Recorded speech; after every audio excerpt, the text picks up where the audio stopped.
अब अगला अगला राजा आ जाओ, देखो हमीर, हमीर के बारे में बताया मैं बताता हूँ। देखो क्या है, क्या पढ़ना है हमें, हमीर के बारे में पढ़ना है क्या, वो भी देखो देखते हैं अपने क्या क्या चीजें दे रखी है कि अपने को है क्या क्या पढ़ना।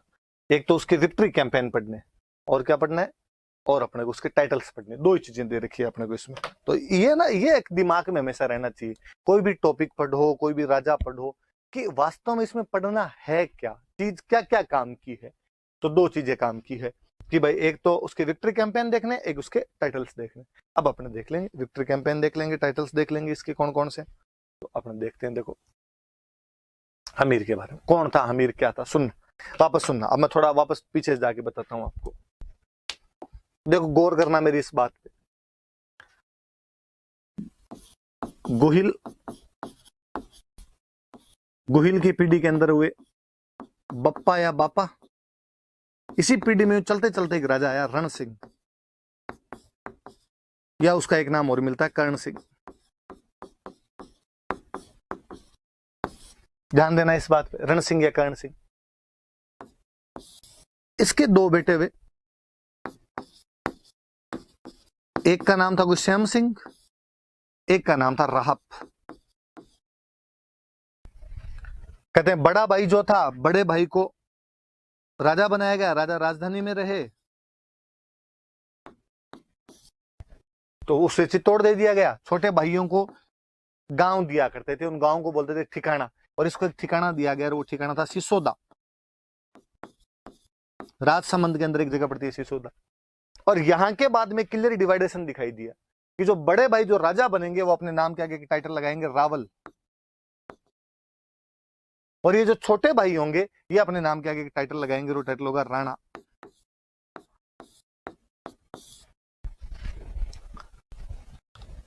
तो इस सैम सिंह के बाद में जितने राजा उनके नाम के आगे रावल, रावल लगा हुआ मिलेगा अपने को। और इधर जो सिसोदा वाले थे वो अपने नाम के क्या लगाने लगे थे, राणा लगाने लग गए थे। इस श्याम सिंह से पहले वाले राजा या रण सिंह से पहले वाले जो भी राजा है उनके नाम के आगे रावल नहीं लगता था, कहते हैं उनकी उपाधियां राजा थी। फिर अपने कहते हैं हमने तो बप्पा रावल आलू रावले से नाम पढ़े। तो इतिहासकार कहते हैं फिर कि हुआ क्या कि जब हिस्ट्री इन मेवाड़ के राजाओं ने लिखवानी शुरू की, कुंभा के टाइम में जब ये हिस्ट्री के बारे में थोड़ा लिखवाया जाने लगा ढंग से, कीर्ति स्तंभ प्रशस्ति, कुंभलगढ़ प्रशस्ति इनके अंदर लिखवाई जाने लगी, तो इनके टाइम में इनको पता था कि हमारे जो पूर्वज थे इनकी उपाधि रावल थी। रण सिंह वाली ये उपाधि चली आ रही थी तो रावल वाली, इससे पहले वालों की उपाधि इनको भी ज्यादा किसी को पता नहीं थी।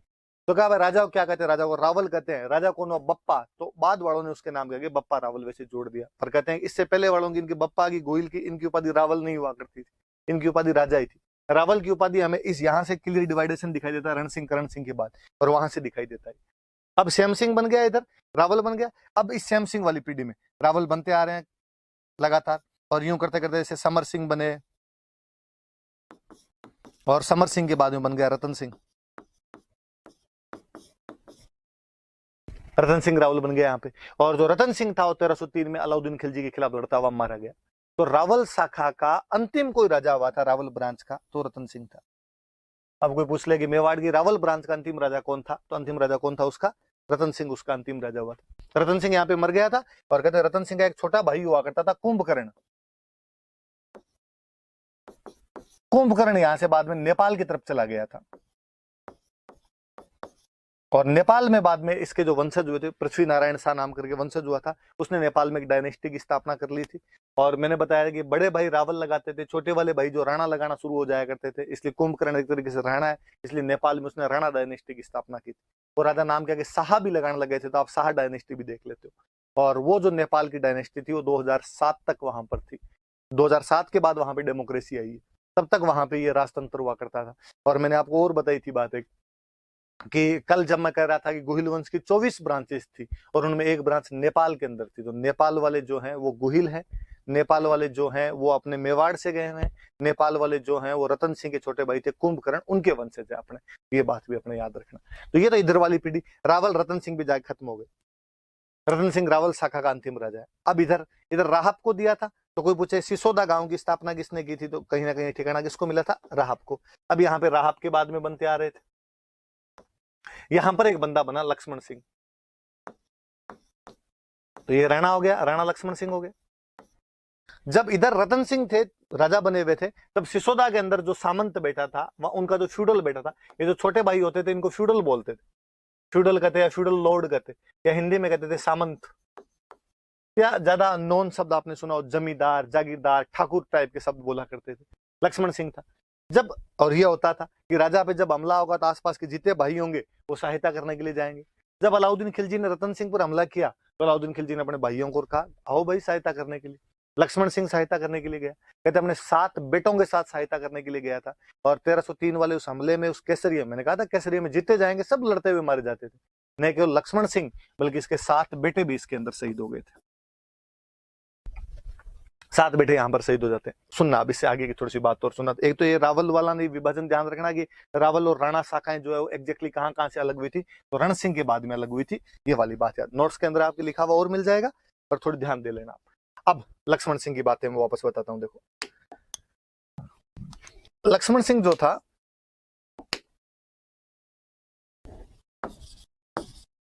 सात बेटों के साथ युद्ध लड़ता हुआ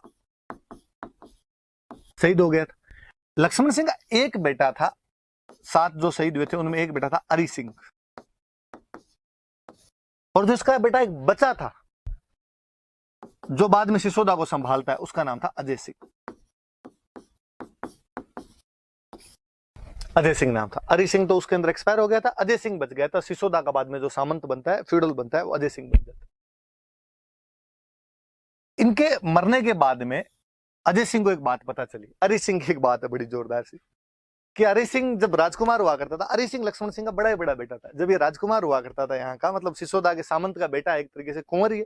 ये जब कुंवर हुआ करता था वहां का, एक दिन शिकार खेलने के लिए अपने साथियों के साथ में कहीं गया हुआ था, और जब उस घोड़े पे जा रहे थे तो एक कोई सुंदर सी लड़की और अपने खेत के अंदर जा रही थी, भैंसे वैंसे ली हुई उसके पास, भैंस की रस्सी उसने पकड़ रखी अपने पास में, और कोई अरि सिंह का एक साथी था और उसने उस लड़की को कुछ बोल दिया, पीछे छेड़ दिया, मतलब टोंट मारा उस पर कुछ भी। तो लड़की को बड़ा गुस्सा आया, और उसने जैसे ही बोला, लड़की ने के हाथ में वो रस्सी थी, उसने वो रस्सी फेंक के मारी, रस्सी फेंक के मारी तो घोड़े के पैरों में लगी, घोड़ा और घुड़सवार दोनों गिरे नीचे आए।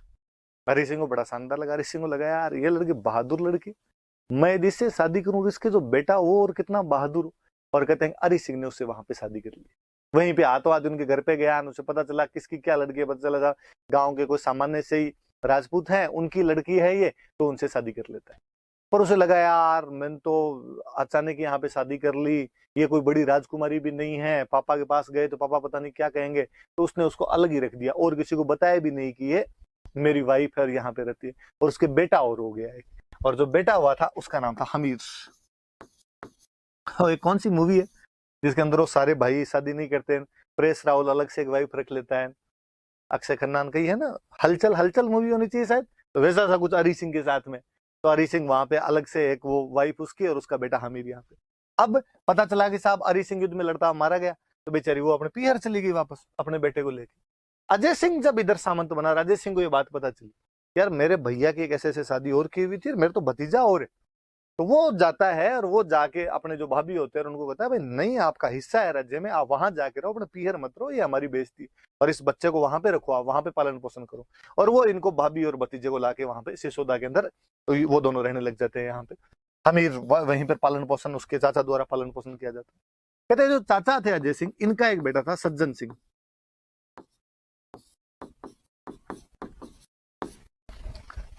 हमले हो रहे थे, एक बार कोई सिसोदा पर किसी का हमला हुआ, और सिसोदा पर हमला हुआ तो अजय सिंह ने सज्जन सिंह को कहा कि जा सज्जन, और जाके इन हमलावरों को भगा के यहाँ से। सज्जन सिंह गया, सज्जन सिंह से हमलावर नहीं भागे, वापस आ गया। हमीर छोटा था, हालांकि अजय सिंह का भतीजा था। अजय सिंह का हमीर तू जा यार इस बार। हमीर यार छोटा था, उसके बाद बावजूद बहादुर था, और हमीर जाके उनको भगा के आ गया। तो अजय सिंह ने कहा यार लड़का तो ये है, और उसने कहा वैसे ही मेरे सबसे बड़े भाई का बेटा है, इसलिए सिसोदा का सामंत जो अगला बनना चाहिए। मैं क्यों बना, क्योंकि भैया और पापा सब एक्सपायर हो गए, पर यदि भैया होते तो इनका ही कब्जा होता, तो मैं अगला सामंत है वो हमीर को ही बनाऊंगा। इसलिए अजय सिंह ने अपने भतीजा हमीर को यहाँ का सामंत बना दिया था। सज्जन सिंह नाराज हुआ, उसने कहा यार पापा किस बात के, तुम अपने भतीजे को दे रहे हो, चाचा के बेटे को दे रहे हो, मुझे तो दे ही नहीं रहे। और वो यहाँ से नाराज हुआ, उसने कहा मुझे सिसोदा नहीं दे रहे तो मैं तो रहूंगा ही नहीं, कहीं जाके नौकरी कर लूंगा। और सज्जन सिंह के लिए कहते हैं कि सज्जन सिंह महाराष्ट्र चला गया था।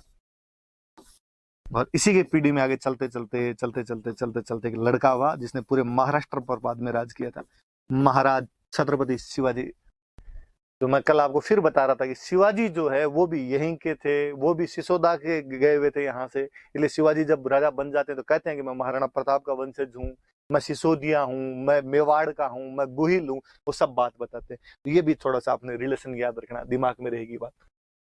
इधर अमीर यहाँ का सामंत बन जाता है। अमीर जब सामंत बनता है, उधर चित्तौड़ पर कब्जा किसने कर रखा?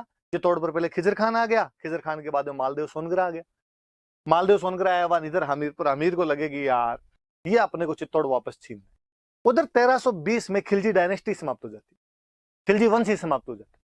आपस में लड़ झगड़ के मलिक काफूर नाम का उनका प्रधानमंत्री था, और उसने कई बेटों को मार दिया, कईयों को अंधा कर दिया, फिर फाइनली वो भी मर गया। यूं करके 1320 में खिलजी डायनेस्टी खत्म हो गई। नई तुगलक डायनेस्टी आ गई। जैसे तुगलक डायनेस्टी आई तो जो मालदेव सोनगरा था उसको वहां से सपोर्ट मिलना दिल्ली से बंद हो गया। हमीर को लगा अब मौका है। हमीर ने अपने आसपास के लड़कों को इकट्ठा किया और उसने मालदेव सोनगरा को तंग करना शुरू किया। और कहते हैं फिर फाइनली मालदेव सोनगरा की भी मृत्यु हो जाती है, और मालदेव सोनगरा का बेटा था बनवीर सोनगरा, और उसके 2-3 बेटे थे। कोई तो कहता है इसने बनवीर सोनगरा से, या उसके एक बेटे का नाम और था जैसा सोनगरा, जो जैसा ऑप्शन में है वैसा आप तो कर लेना आपने। ऐसा कोई, या तो उसका बनवीर नाम का जैसा नाम के बेटे थे, वो चित्तौड़ को यहाँ पे संभाल रहे थे। हमीर एक दिन हमला करता है, उनको यहाँ से भगा देता है और भगा के चित्तौड़ पर कब्जा कर लेता है। चूंकि हमीर कहां से गया? सिसोदा से गया था।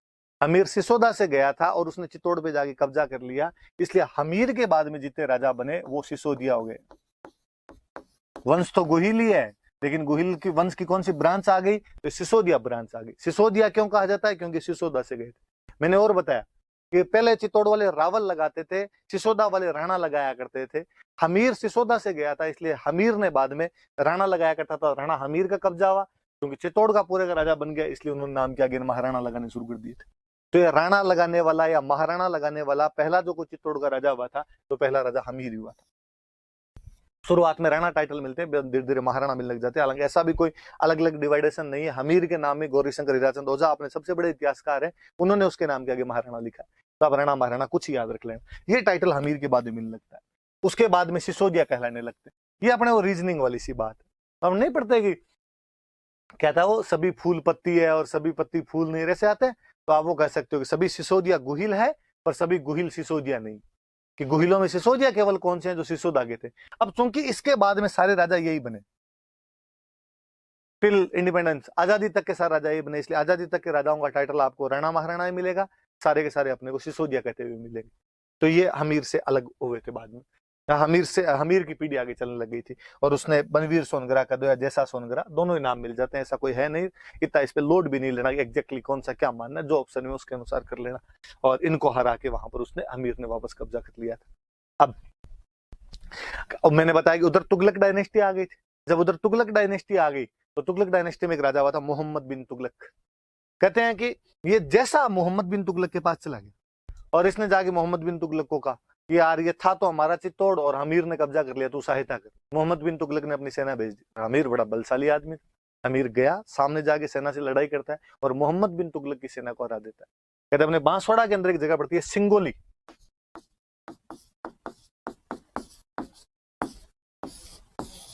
तो कहते हैं सिंगोली के युद्ध के अंदर, और इसने मोहम्मद बिन तुगलक की सेना को हरा दिया था।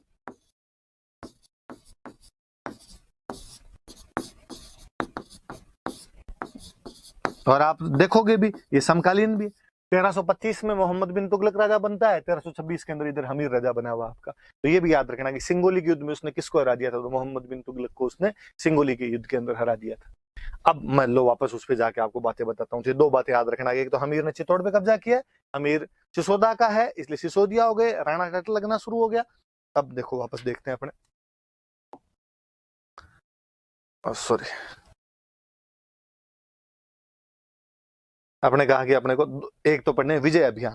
तो विजय अभियान कौन कौन से हो गए? अब मैं विजय अभियान कहूं तो एक तो मैं कह दूंगी इसने चित्तौड़ पे कब्जा किया सोनगरों करा के। एक मैं कह दूं कि इसने सिंगोली के युद्ध में मोहम्मद बिन तुगलक को हराया, और चित्तौड़ पे कब्जा करने के बाद में हो गए सिसोदिया, और उसके बाद में इनका टाइटल हो गया राणा या महाराणा। ये टाइटल लगाना शुरू कर दिया। अब चूंकि राजा बना तो इसने कहा यार यहाँ पर एक मंदिर बनवाते हैं। तो इसने मंदिर बनवाया चित्तौड़ के अंदर, अन्नपूर्णा माता का मंदिर बनवाया। या इन अन्नपूर्णा माता का एक नाम हो रहा है बरबड़ी माता। और इनकी बातें मेवाड़ वाले बहुत ज्यादा पूजा करते थे, राजा महाराजा, इसलिए अन्नपूर्णा माता के लिए कहा जाने लगा कि ये मेवाड़ के जो राजा थे, मेवाड़ के जो गुहिल थे, उनकी इष्ट देवी है, उनकी टोटलरी डेटी है, उनकी इष्ट देवी मानी जाती है। तो फिर किसी ने कहा भाई तो इनकी कुल देवी कौन सी, इनकी क्लेन डेटी कौन सी है? तो कहा इनकी जो कुल देवी है वो है बाण माता। तो ये याद रखना आपने कि मेवाड़ के गुहिलों की कुल देवी कौन सी है, कि बाण माता। मेवाड़ के गुहिलों की इष्ट देवी कौन सी है, तो अन्नपूर्णा माता है। अन्नपूर्णा माता का नाम और क्या, बरबड़ी माता। फिर किसी स्टूडेंट के दिमाग में सर ये क्या है, किसी को कुल देवी बता देते हो, किसी को इष्ट देवी बता देते हो, क्या अंतर होता है? कोई टुटलरी डेटी है, कोई क्लेन डेटी है? सिंपल सा, किसी भी कुल, डायनेस्टी, वंश जो होता है उसकी एक देवी होती है, परमानेंट देवी होती है, वो तो होती है उसकी कुल देवी। उस कुल के लोग जहां जहां जाके रहने लग जाते हैं, वहां वहां किसी एक लोकल देवी की और पूजा करने लग जाते हैं, वो होती है उनकी टोटलरी डेटी। तो वो तो हो गई अन्नपूर्णा माता। अब भले गुहिल वो नेपाल रहे, भले वो महाराष्ट्र रहे, भले वो मेवाड़ रहे, उनकी कुल देवी तो सबकी कौन सी है, बाण माता। पर नेपाल वालों ने एक अलग पूजा की, महाराष्ट्र वालों ने एक अलग पूजा की, मेवाड़ वालों ने एक अलग पूजा की, वो उनकी होगी इष्ट देवी। वो कौन सी है उनकी, अन्नपूर्णा माता या बरबड़ी माता। और इनका मंदिर किसने बनवाया था, हमीर ने इनका मंदिर बनवाया था। और क्या चीजें हम पढ़ते हैं, देखो आप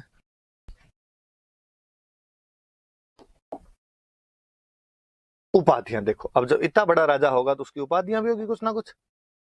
तो क्या उपाधियां, देखो मैं उपाधियां बताता हूँ। टाइटल्स, हमीर ने क्या टाइटल ग्रहण, मेवाड़ एक बार रावलों के हाथ से निकल गया था, गुहिलों के हाथ से निकल गया था। गुहिलों में वापस कोई आदमी आया जिसने मेवाड़ पर कब्जा किया, वो कौन है, हमीर।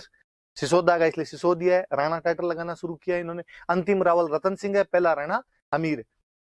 इसलिए मेवाड़ को रिवाइव किया इस आदमी ने, इसलिए आप कह सकते हो कि मेवाड़ का रिवाइवर है। हिंदी में कहें तो मेवाड़ का उद्धारक है, या इंग्लिश में आप कहो तो ये मेवाड़ का सेवियर है। मेवाड़ का उद्धारक है, या मेवाड़ का प्रोटेक्टर है, या उसका रिवाइवर है उसका। फिर इसके बाद में मैंने कहा कि इसकी पीढ़ी के राजाओं ने राज किया, इसलिए इसकी पीढ़ी के राजाओं ने इसकी खूब तारीफें की। और महाराणा कुंभा जब आगे बनेंगे, महाराणा कुंभा एक प्रशस्ति लिखवाएंगे, कुंभलगढ़, कुंभलगढ़ का किला है, उसकी जो यूलोजी लिखी हुई है, उसकी जो प्रशस्ति, कल मैंने बता दिया था प्रशस्ति क्या होती है, जिसमें राजाओं की तारीफें हो। और इसके अंदर वो लिखवाते हैं, अपने इस हमीर के लिखवाते हैं कि साहब हमीर विषम घाटी पंचानन है।